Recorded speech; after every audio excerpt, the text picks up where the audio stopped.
It's playoff time. It's playoff time. It's playoff time. And you know what that means? It means Padres Hot Tub is going into overdrive.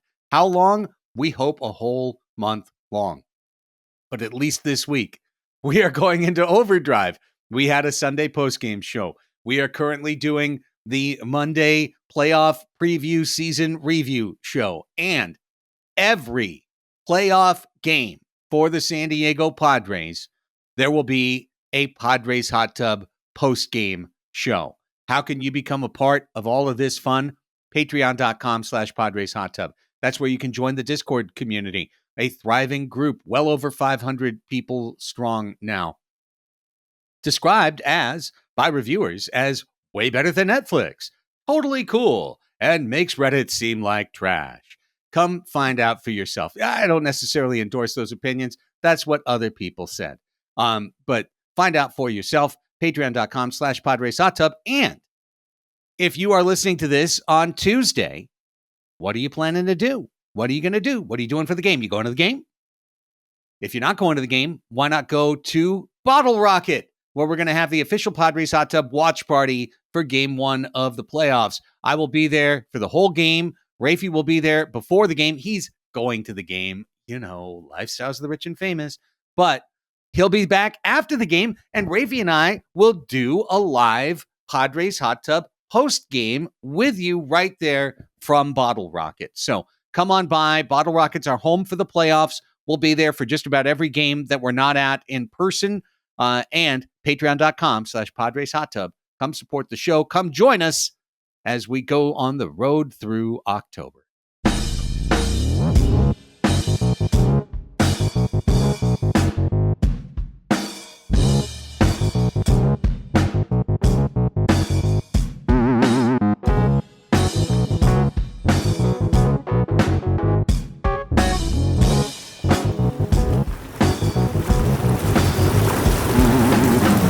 Welcome to the Padres Hot Tub, everybody.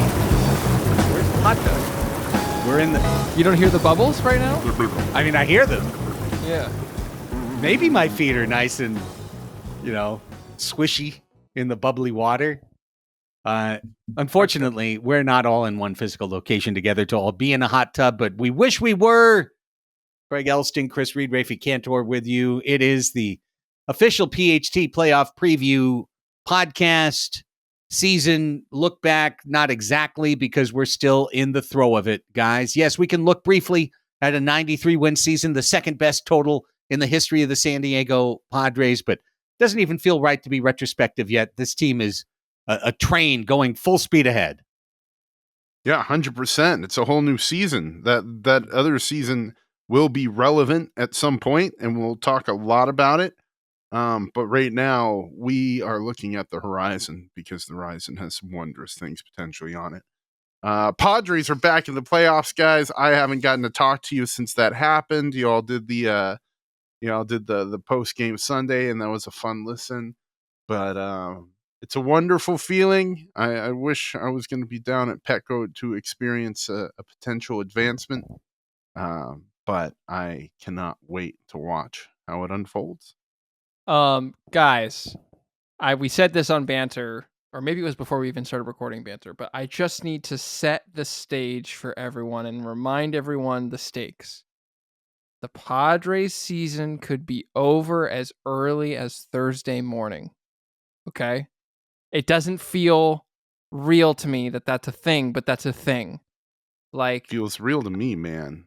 It's 0-0. Zeros across the board. I'm starting to get nervous in a way that is not it's not because I don't believe in this team. I believe in this team more than any Padres team in my life, frankly. It's just the customary, what kind of fan are you? And this is the kind of fan that I am, that I just get nervous, but these are the nerves that I crave to feel for the last 6 months, for the last year, for the last 2 years, really. And so I'm really excited to be here to talk about it with you guys. I'm excited to see you in person tomorrow, Craig. And it's going to be a fun ride throughout the playoffs.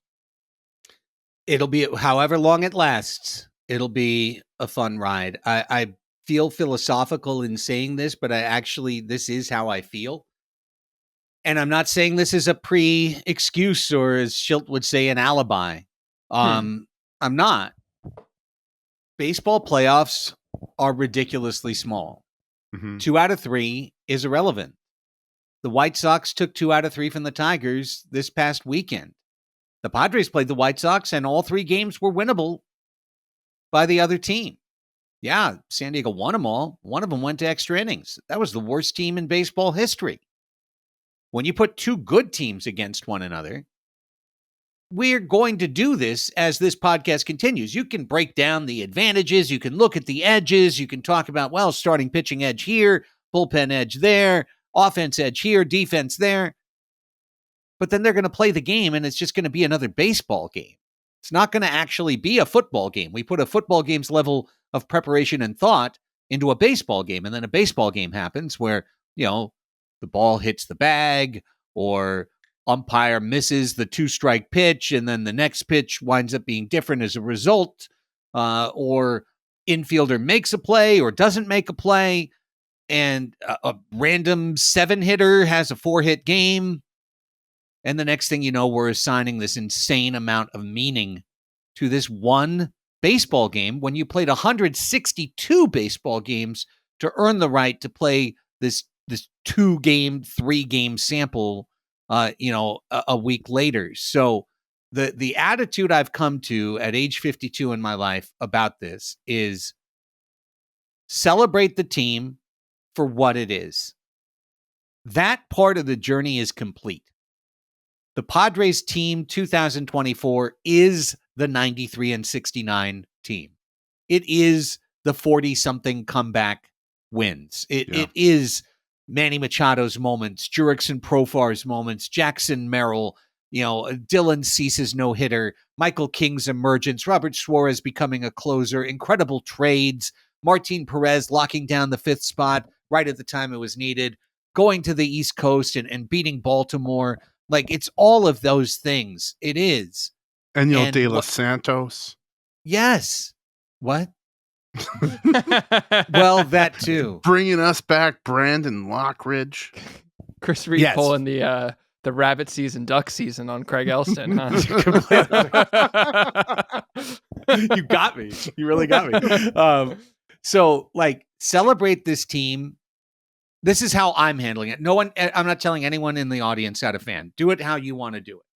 How I'm going to do it is I'm going to remember this season. I'm going to exalt this team. This is a great team. I don't care what happens tomorrow, Wednesday. Hopefully 2 wins for San Diego.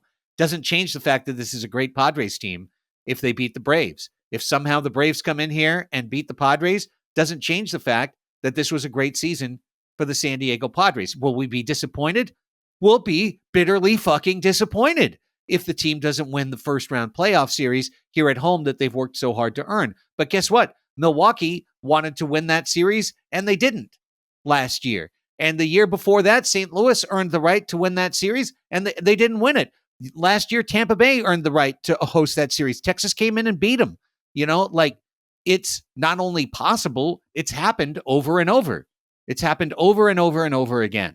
So it happened when the Padres, a 5 seed, went to New York and beat the Mets and spoiled their 101-win season. So, my attitude is exalt the team, accept the result. A result is coming, and I hope it's the best possible result. But if we do somehow bow out before we want to, I will accept that as being the thing that the baseball gods handed down this year. And I'm not giving up all my thoughts or analysis or insight or whatever. I'll still be mad if a bad decision is made along the way. But it's ridiculous to assign so much more meaning to something that is so much smaller and less meaningful than what was accrued over the course of over 6 months. I mean, I agree. First of all, you have the right attitude, Craig. That is the correct way to think about this. That is absolutely, I think, a mature way to think about it. And it is, given this sport this dumb, stupid sport that we've decided to devote so much of our brain power, and if you're listening to this, so much of your brain power to, that this is the way that we decide, who gets the hunk of metal at the end of the year. That being said, the way that the last 72, 96 hours, whatever, have played out is really quite remarkable to me as a Padres fan, where you can, I can pull the same thing and say, maybe this is completely meaningless. This is a roll of the dice, whatever. But the fact that the Padres won 2 out of 3 against the Diamondbacks, lost their game yesterday, to set up, a potential tiebreaker scenario that would have necessitated a doubleheader that was caused by owner greed, but also by a hurricane that just happened to be rolling through.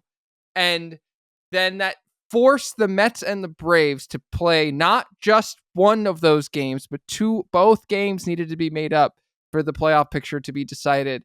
There's something so bizarre that I'm feeling in the stars.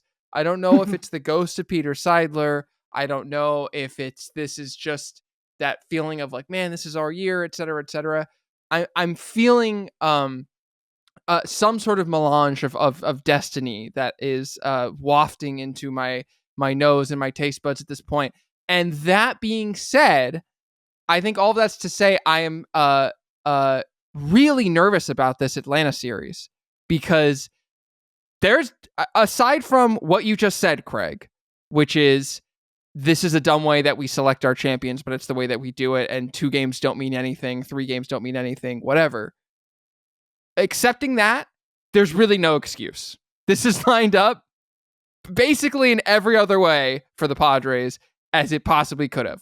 Aside from the, like you said, the small sample size, which is the given, their opponent had to fly across the country after playing 18 innings, using up their basically entire bullpen.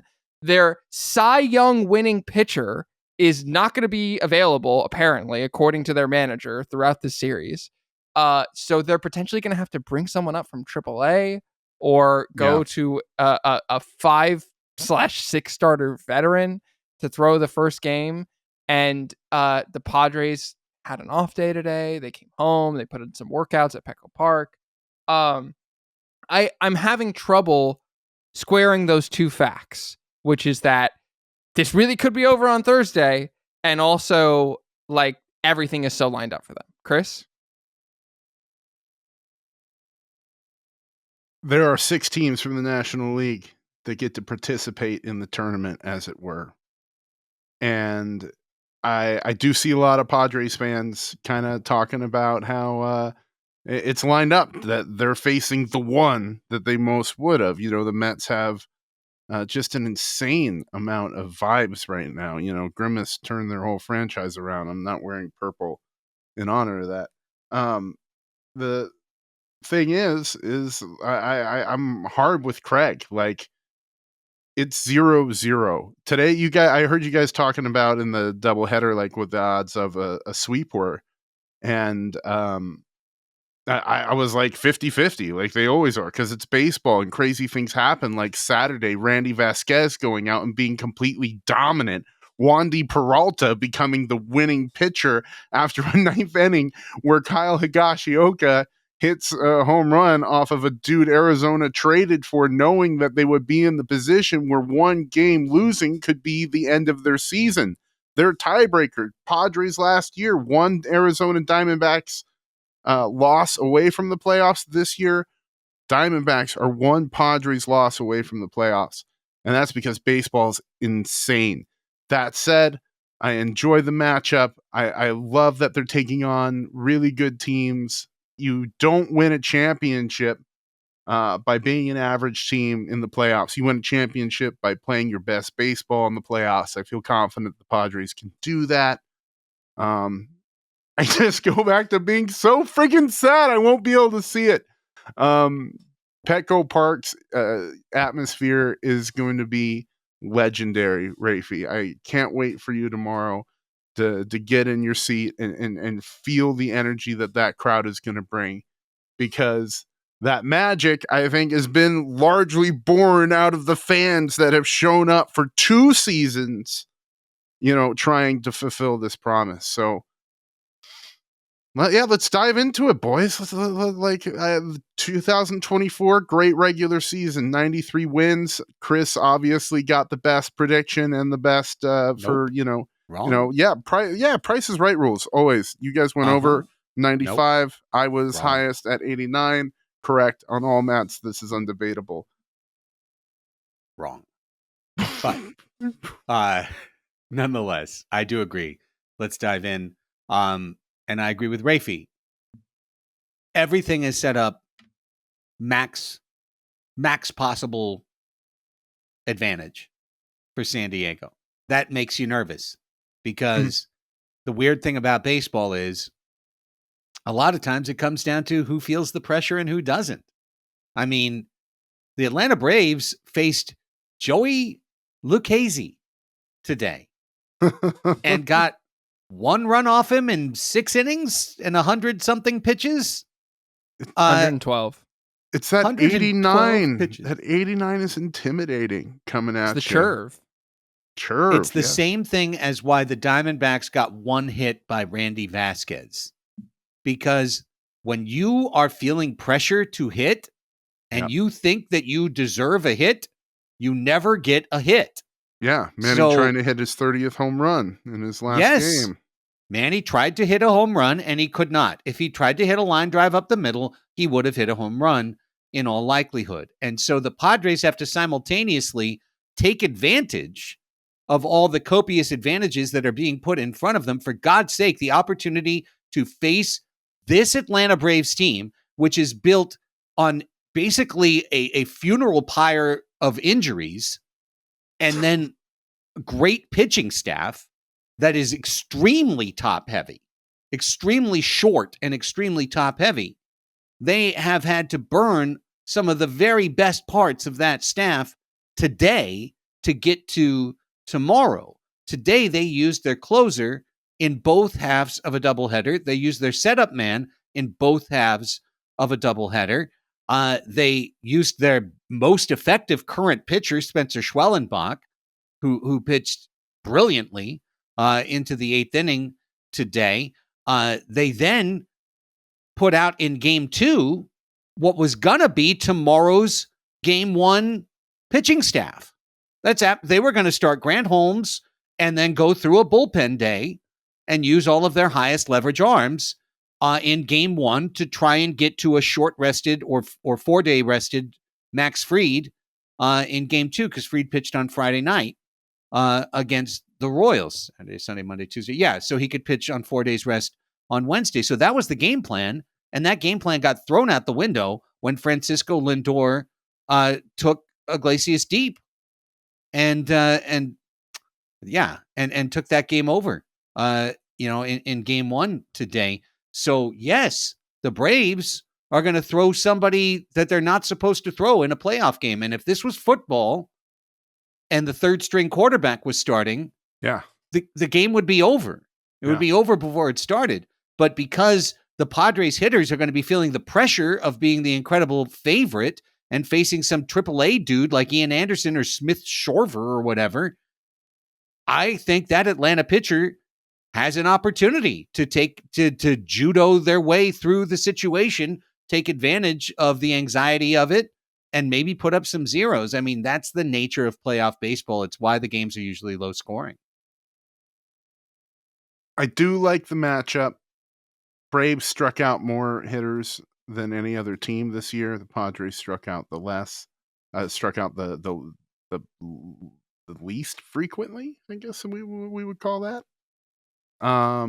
And the Padres are going to be throwing up their best arm, man. It's not Top Gun. This is Top Gun 2. Maverick's taking the mission from all the other guys. Going back to our last conversation, that Michael King was the most talented fighter pilot the Padres have right now. I think that plays into the hand of Team of Destiny stuff, man. Playing their best player when when he's needed. Yeah. Yeah. What are your thoughts, Rafe, on Michael King being announced as the Game 1 starter? Oh wow. Okay. So I'm actually like pretty happy with it. It to me it feels like the correct order. It is an aggressive mindset that Mike Schilt and Ruben Niebla and AJ Preller and the rest of the Padres organization are taking, because the reason that Dylan Cease is starting Game 3 is not so that he can start Game 3. It's so that he can start Game 1 of the NLDS against the Dodgers. That's why it has been aligned in such a way. But you are now wagering that your guy, who you clearly think is the best pitcher, which is why you've put him in that position, is actually not throwing for you in Game 1. I'll be honest, as the type of baseball fan that I am, that I mentioned, the nervous type of baseball fan, when I was at the game, Chris and I were at the game with some of our patrons, and I was sitting with my sister on Wednesday in LA, and the first pitch was coming, and I turned to my sister and I said, I feel like I'm going to throw up. And this was like a Wednesday game when we were 2 back in the division. I don't know what it's going to feel like watching a wild card game. But as a nervous baseball fan, it makes me more nervous. As a leader of an organization making a decision and putting a stamp out there and basically saying, this is our expectation, I love it. I love it because it's a winner's mindset. It is a winner's mindset. And that's, I also want to say that Michael King has also earned this in a way. He's for sure. He's been our most consistent starter. He's really looked fantastic. And in the starts where the other teams recently have put up more runs, frankly, there's been a lot of defensive miscues that have happened. So I don't have the numbers in front of me. Does he have our lowest ERA of all of our starting pitchers on the team? He must, right? Yeah, he does. His is around 3 and Cease is around 3.5. I don't have the exact thing. I take a little umbrage. I think Michael King's been the best pitcher. And I think that's why he's starting number 1. I think I understand exactly why you would it makes sense. Dylan Cease going number 1 NLDS, especially because Joe Musgrove, who is like an organizational flag bearer, is pitching lights out at the perfect time too. I think it's just using your pieces really well, which is why I still wish they would bat Jackson Merrill higher in the lineup going into the playoffs. Too late. Ship has sailed. Like 2 or 3 weeks ago, we did a deep dive on the radio show about this, and I came into it open-minded, and I came out of it saying that it was kind of impossible to make an argument for King to be anything but the Game 1 starter for the team.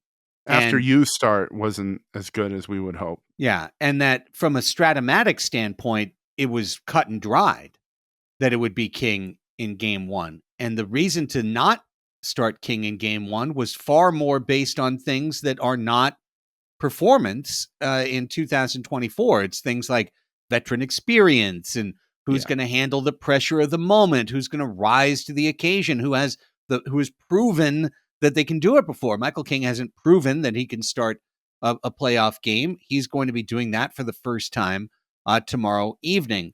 So on that level, I'm actually quite impressed in that I feel like the Padres organization I've followed for years would have started Musgrove Game 1, Darvish Game 2, or Musgrove Cease Darvish. And if they did that and put King in the bullpen, it would have been a good choice. You can't really go wrong with these 4 starters. They're all 4 very much worthy of the opportunity. Unlike 2022, Clevenger was unworthy of anything. So on that level, okay, but they actually did go with the guy who statistically did the best in Michael King and who probably has the best stuff of the group overall in Michael King. And so in that way, I'm like, wow, okay, grown-up decision here. Let's see if it works. One thing I really like about it too is the Braves haven't seen him at all.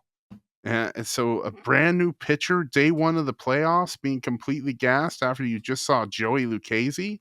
Like, I love the decision, even though it wasn't what I expected or was kind of rooting for to happen 10 days Yeah. ago.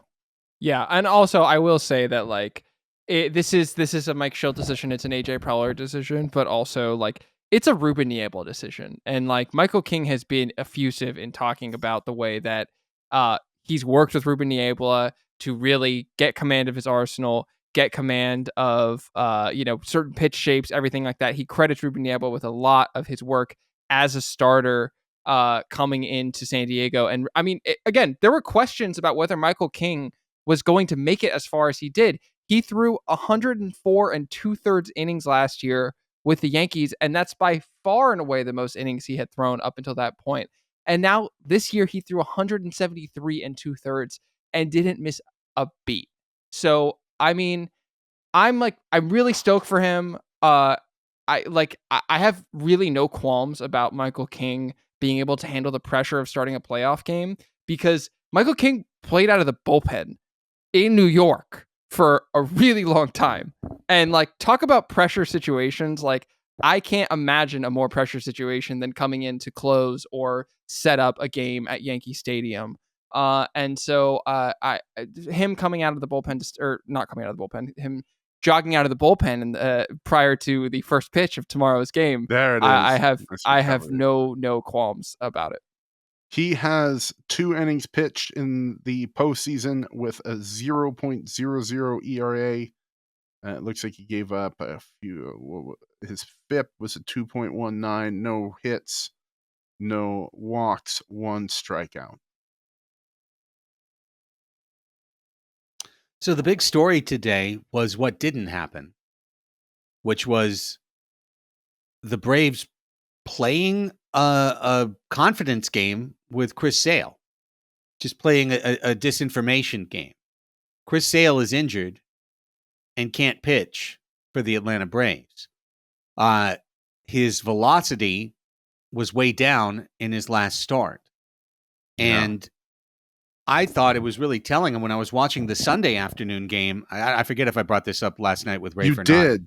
I did, okay. Like, gave me big hope. Like I thought that was really impressive reading in between the lines. Yeah, that like something's up with Chris Sale. Yeah. The people in Atlanta inside the clubhouse know that something's up with Chris Sale, but the public doesn't. So today, where they played coy the whole time, pretended that Sale was going to pitch game 2 the whole time, and then throw out there 15 minutes before the game, back spasms.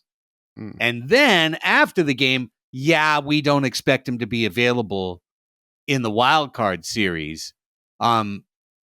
Maybe he has a back injury. Maybe that will come out in reporting.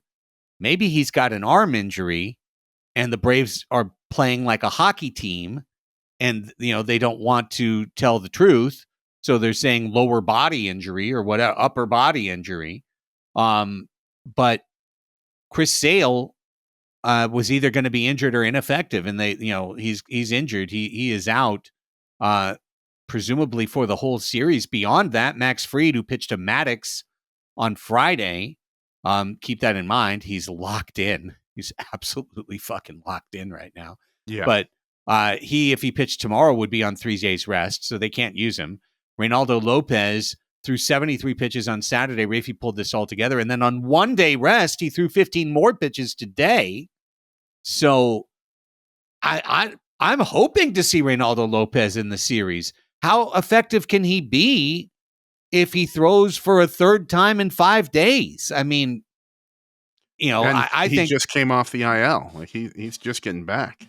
Yeah, I think that's wishful thinking for Atlanta. The pitching situation matches up beautifully for San Diego, Raphie. It's a matter simply of execution. Can the Padres offense execute and put the runs up on the board? Because here's the other thing. Atlanta's offense is the lowest scoring of all the teams that are in the National League playoffs. They're the team that, of course, has not had Acuna, not had Austin Riley for almost the entire season. They've had injuries here, there, and everywhere for this Braves team. And right now, it's Albies, it's Soler. Ramon Laureano has a hot bat right now. And that's about it for Atlanta right now. Yeah, I mean, I'm looking at this depth chart, this bullpen usage chart that was a mix of roster resource and just looking at today's box scores. And there are some guys who will straight up just not be available tomorrow. I would be certainly shocked if both Raisel Iglesias and Jimenez are available tomorrow, considering that Jimenez has thrown 40-something pitches in the last 48 hours. Iglesias has thrown 30-something pitches in the last 48 hours. They'll need one of them to pitch tomorrow, but I'm not sure who that will be. Pierce Johnson threw 21 pitches today, and ultimately gave up the home run to Francisco Lindor. So I'm not sure if he will be available.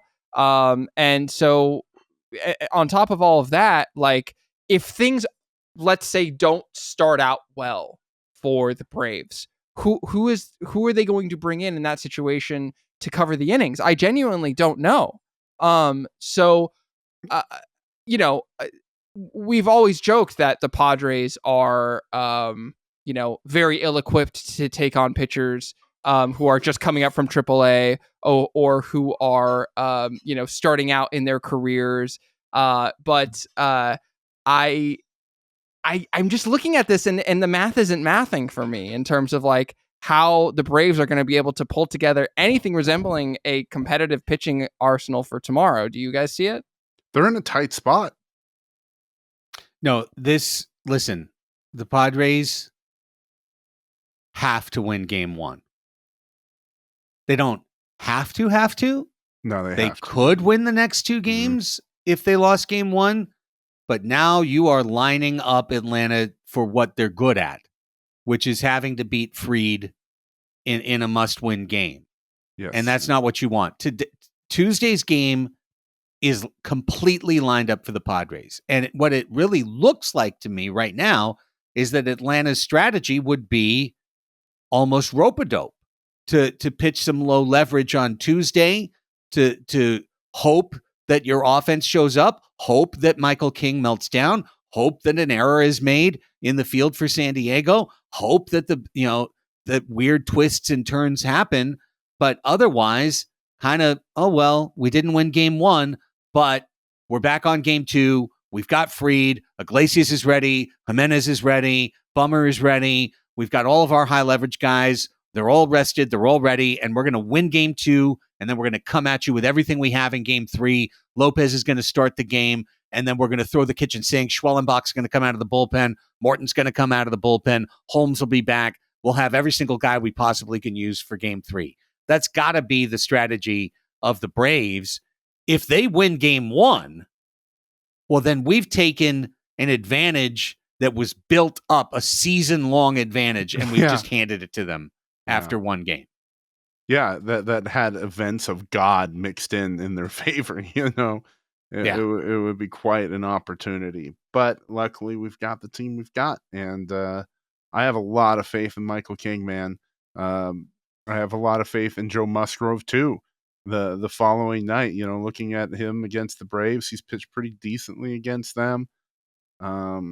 I love a great pitching matchup. And Joe, as we've seen in the playoffs before, he's the type of competitor that rises to the occasion. So I think that it works to his benefit to be matched up with a Max Fried. Yeah. And just to put a button on this, Craig, you mentioned the Diamondbacks not being able to hit on Saturday because they desperately needed one against Randy Vasquez, or the Braves not being able to hit Joey Lucchesi earlier today. This is the nervousness in me coming out, but like the Padres not winning game one and then going into game two, having to and pressing against a completely locked in Max Fried, that's my nightmare scenario. And because also they will be feeling everything we just talked about, that they should win on Tuesday. And if they don't, they did have all these advantages. And what does that say about them? And we're all going to be reading way too much into the sample size of one game. And so this is the funhouse mirror of the wild card series that has been created. And so it is both something we can't read too far into, and like literally our entire season is reading into it. So I don't know what to do.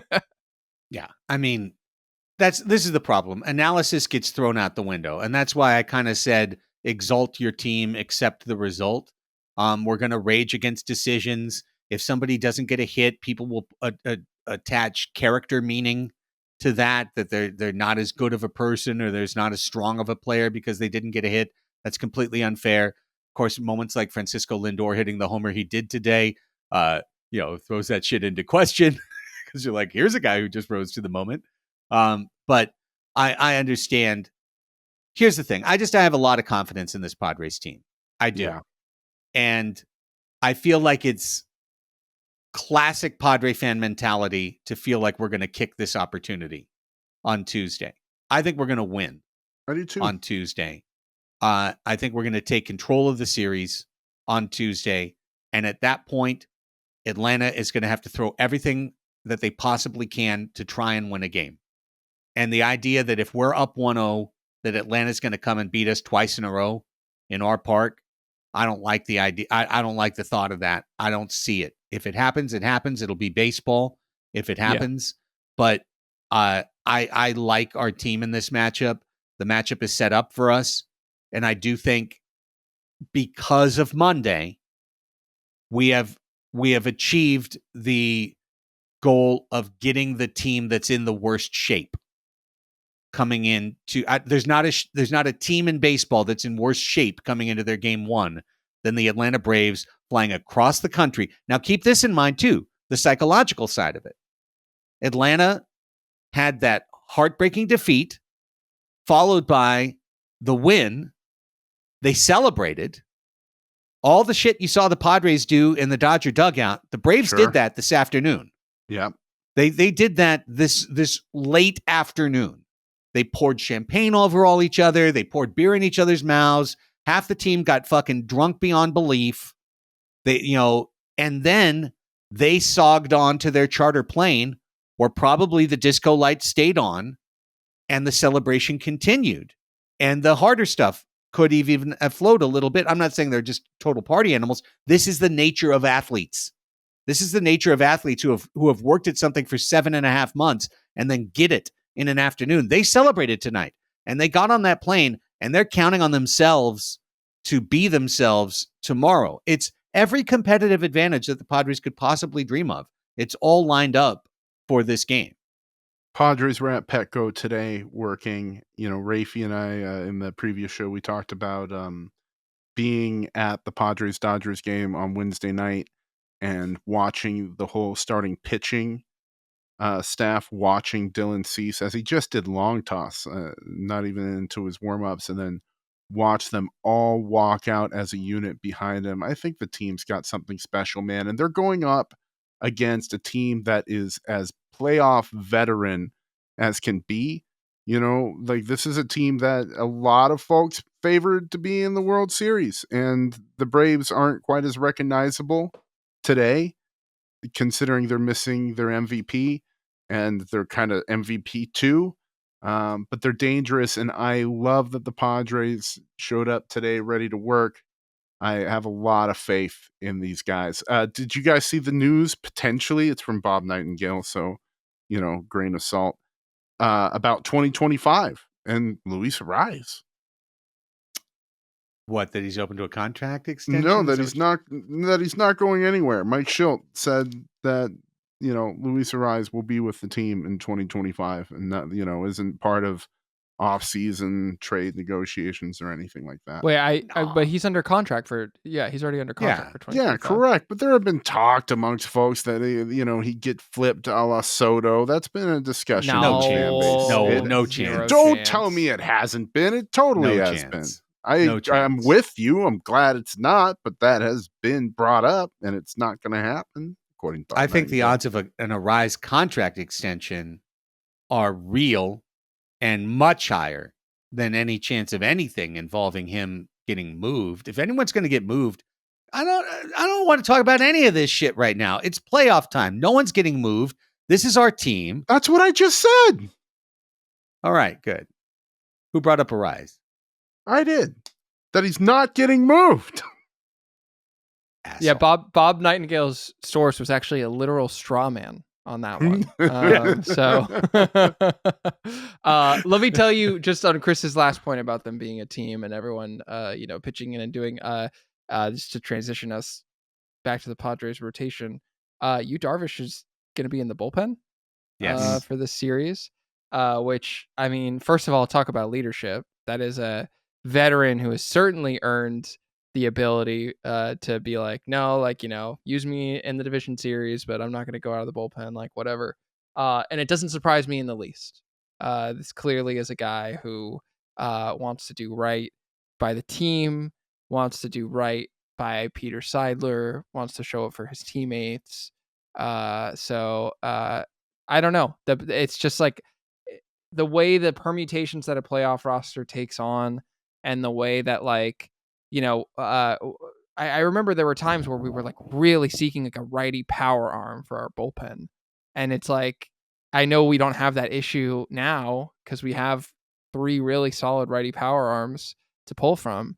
But now we got Yu Darvish just also there in case we need him. Yeah, then that's exactly it. He is like the in case of emergency break glass. I was listening to your guys' show, and Caminiti Stickers, our beloved patron, talked about how we really hope we don't see him, and I really hope we don't see him. I love Yu Darvish. He might be my favorite Padre, or he's definitely top 3 all the time. I want him to be a Hall of Famer.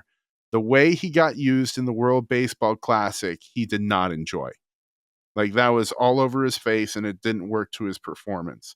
And Japan put him in the bullpen. That's what they did. They asked him to do that, and it didn't work out. So, like, if we're starting extra innings and there's no man for man, and you might be looking at 5 innings of ball, oh my goodness, isn't Yu Darvish an amazing weapon to have? That's it. And while I was a little worried about the idea of Yu's kind of home runs allowed, this season in the bullpen, Justifiably so, yeah. Yeah, but I mean, how could I possibly make the argument that Martin Perez is less likely to give up a homer than Yu Darvish? I may have thought that was not there, but overall, like, I thought you guys brought up good points about it. Like, Yu deserves all the respect, but he's not pitching as good as Michael King Dillon sees Joe Musgrove right now, and the Padres, as Raphie said earlier, are going with that, and we should be really stoked on that. And Yu Darvish, I'll say this with certainty. If he doesn't get to pitch in the first 2 games, and there isn't a third game, we're going to be seeing Yu Darvish pitch in a very big moment. Kind of last thing from me, but now that we haven't talked about Ha-Seong Kim. Ha-Seong Kim is done. He's going to have surgery on a slight tear of the labrum of his shoulder. This has a material potential effect on his ability and availability in 2025. That's not an easy operation. It's not an easy recovery. Power can be sapped in a situation like this. I do not know, and it's a discussion for November. I do not know if the club option is in play because of the injury. I still suspect it's not. I would still suspect that the free agent market is going to be robust enough for Ha-Seong Kim for him to find employment elsewhere. But to keep away from future topics to present day topics, Xander Bogaerts is our shortstop. Yes. There's a small percentage chance that we carry Nick Ahmed as Xander's caddy in the playoffs. I'm not particularly looking forward to that. But what I am looking forward to is Donovan Solano batting 8th for the Padres every day the rest of the year. Yeah. I think this is the best possible offensive lineup that San Diego can put out there. And I like that lineup with so many guys that have line drive and bat-to-ball skills taking on playoff pitching staffs and wearing them down. So in that aspect, I'm very pleased that we've had 3 weeks of the integration of this lineup. We've seen Solano break out with a little 4-hit game on Saturday to show you he's still there. And Arise, obviously, when he doesn't hit it square, his thumb hurts. When he hits it square, his thumb feels fine. Tatis is playing amazing. Yeah. Machado's had a great second half, the last week notwithstanding. I have very few other than the fact that it's baseball. Sanders kicked it up offensively. Yeah. I like where the lineup is. Honestly, I feel like all the hay's in the barn, boys. Yeah. All the hay's in the barn. You just got to go eat. Yeah, it's time. It's time. There's nothing left to do. It's just time. Well, can I just say, you mentioned a lot of names there. You didn't say the one that I really think is the most important, which is Jackson Merrill. Jackson Merrill, the team leader in BWAR, who should be hitting in the top 3 of the lineup. I'm done. I swear to God. I'm done. I'm done. I won't do this. Let me tell you why he should be hitting 5th. He's trying to give you those YouTube thumbnails, Yeah. Okay. Yeah. Managers hate this one simple lineup trick. Putting your best players up top. Okay. Jackson Merrill being 5th in the order means that he's quite literally in the middle of the lineup. He's playing center field and he's batting 5th. He's literally in the middle of everything. He is a little energy puppy dog battery that is going to power this lineup throughout the playoffs. And just hearing, we haven't even brought it up. We're however many minutes into the show. On Saturday, Jackson Merrill wasn't playing in the Diamondbacks game. He went with AJ Preller to go to Peoria and watch instructionals. I love that. And there was a story apparently that he said he went up to all the players and said something along the lines of we're all teammates now. I can't wait to play with you guys in San Diego. How cool, how just flat out, what a good kid, what a nice guy. And he's clearly he just fucking loves baseball. Clearly, to spend his Saturday afternoon off day. By the way, they were in Arizona. It was 100, 110 degrees? Had to be. Yeah. No, it was. Yeah, it was hot as hell. Record. Yeah. So I'm so stoked on the kid. I am so stoked that he's on this team. I swear, every time I watch his little, when they were doing the champagne shower in the post-game locker room on Tuesday, and the genuine sincerity with which he was these guys are my brother. I love them. They love me. We are all here. I just I don't know, man. I'm I really think that I know this isn't an optimism podcast, but I really see Jackson Merrill winning one of the series MVPs as being part of the Padres' path. I did not like it. This is the only part of the show last week that I did not like when you guys just started glazing, as the kids say, Paul Skeens. I think Jackson Merrill is definitely one of the top 5 stories in baseball this year, considering the dude had never played outfield, went to outfield. The Padres looked like they had the worst outfield in the major leagues, and then it becomes the best. Literally all 3 of them are all-stars. Him and Nando, their chemistry, and the fact that Jackson Merrill talks about being a Padre for the next decade unsolicited. Yeah, dude. I think he is the NL Rookie of the Year. I understand this. The sport writers might be scared, but there's other ways to go about that too. I know Randy Johnson didn't have the best rookie year, but he was a rookie the same year Ken Griffey Jr. was, and Ken Griffey Jr. won it because he was amazing and contributed to every single game. I don't think you're wrong, Craig. They can definitely see the sports writers getting up in the marketing, the machine, so to speak. Jackson doesn't have Livy Dunn. His girlfriend seems wonderful and sweet, and I hope they have a long future together because those are some of the best relationships. Those young ones. Love you, honey.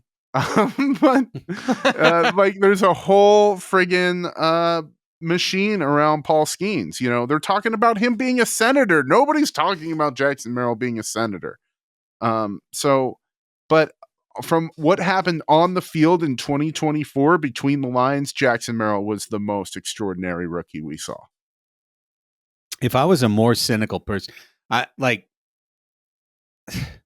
the whole trip to Instructs, like the jaded part of me is like, either you're deeply naive or like, what contract extension were you guys talking about on that drive from Chase Field at the Peoria? God, I friggin' hope so. AJ, it's negligence if you rode in the car and did not. Negligence. Because when a guy is, you know what I mean? He's 21, but he's talking to these guys that are 3 years away, like, oh, I can't wait for us to play together. Like, kind of feels like someone who feels secure he's going to be there for a very long time.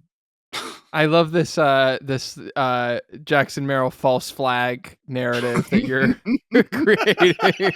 This is all a diversion. Yeah. Taking the sweetest kid in the world and putting motives in between his ears. Cynical indeed. Listen, I'm guessing when my son's 21, I won't be able to get him to go over to Instructs during the morning that he's got a day off, but that's just me. Yeah. Maybe I didn't do a good enough job. That's just that's just where it lands. No, I hope you're. Yeah, I was just gonna say you're like, oh, they're AJ Preller and Jackson Merrill are gonna go try and find 11,000 more votes in Maricopa County somewhere. That's like...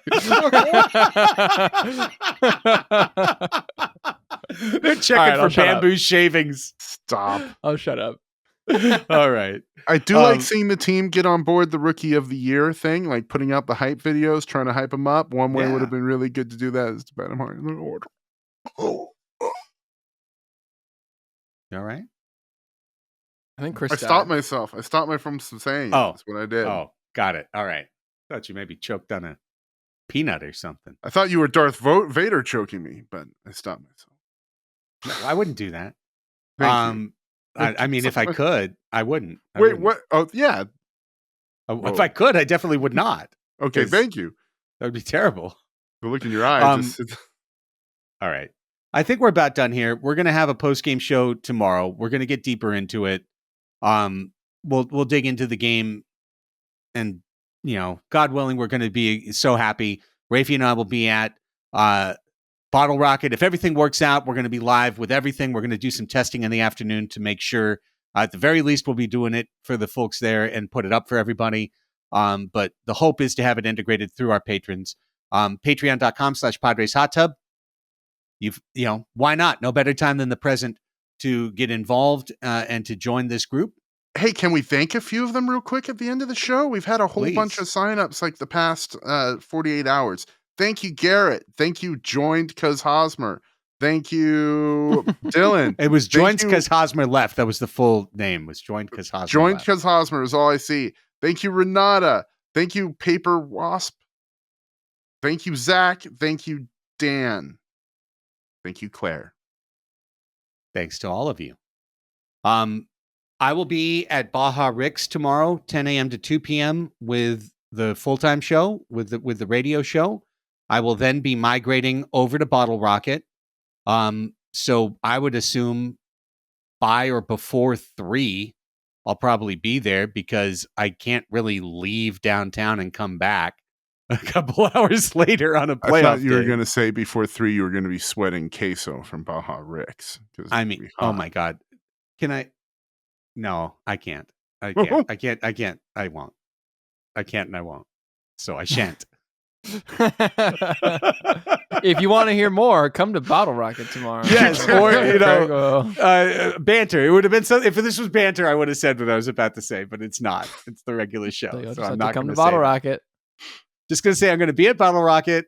We will have a watch party there. So for all our patrons, for anybody listening to this, if you don't have a ticket to the game, but you want to be with Padres fans, you want to be in an area of excitement and celebration, come to Bottle Rocket on the corner of 16th, shooting off the 94 freeway there, coming in off the 94 West. I'll be there all game. Rafe will be there before the game.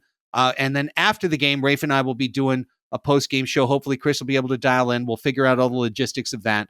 But we will have a post-game show probably, 25, 30 minutes after the game ends tomorrow night. So I can't wait. One for every game. And hopefully that means we're doing a whole bunch of them. There were 12 post-game shows in 2022.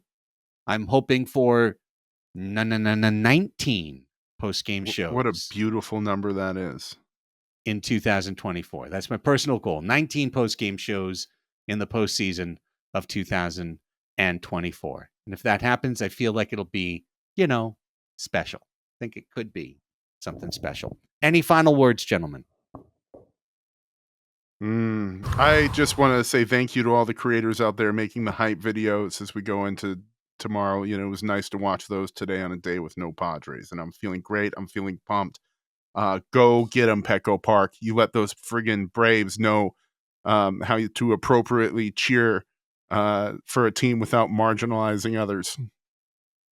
Yeah, I mean, and just to kind of echo Craig's sentiments from earlier in the show, this was a really fun season. It was probably my favorite season ever as a Padres fan, and that season is effectively over. And what's happening starting tomorrow is up to the baseball gods.